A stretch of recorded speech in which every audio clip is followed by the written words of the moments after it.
आदिवासियत का जो concept develop होने के बाद क्या चीज़ आपको खूंटी और मुंडा इलाका में जो जितना बहुत बड़ा एरिया है, मुंडा दिसुम जिसको एशिरोय बोलते हैं और मुंडा लोग भी बोलते आ रहे हैं गर्व से, वहाँ कैसे आपका जाना होता है? जिस परिवार में मेरा जन्म हुआ उस परिवार में एक मुंडा कम्युनिटी के लोग रहते थे जो खुट्टी के इलाके के थे।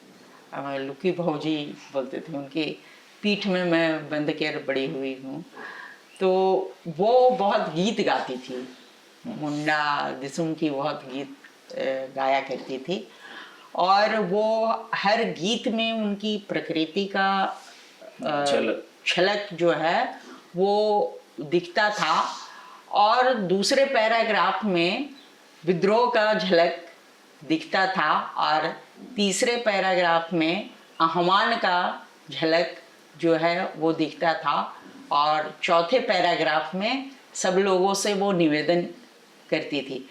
तो वो मेरा वो बचपन में जो वो महिला अपने भाषा में जो गीत गाती थी, मुंडारी, एकदम बहुत डीप मुंडारी हम कह सकते हैं उसको।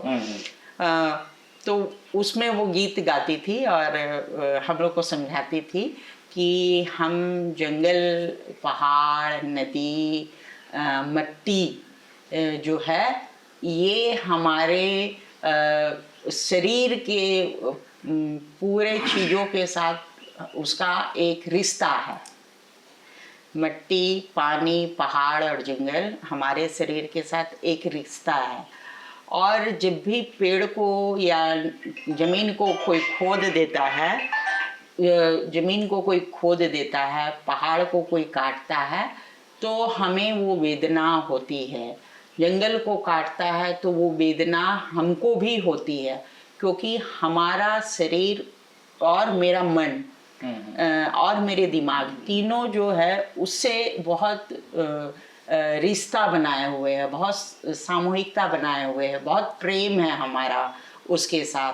और अगर नदियों के पानी को अगर बहा दिया जाता है या बांध दिया जाता है तो मुझे लगता है कि वो मछली, वो नए तरीके के सांप, गोजर, मछली जो है वो अब हमारे पास नहीं आएंगे और शायद वो वहीं मर जाएंगे।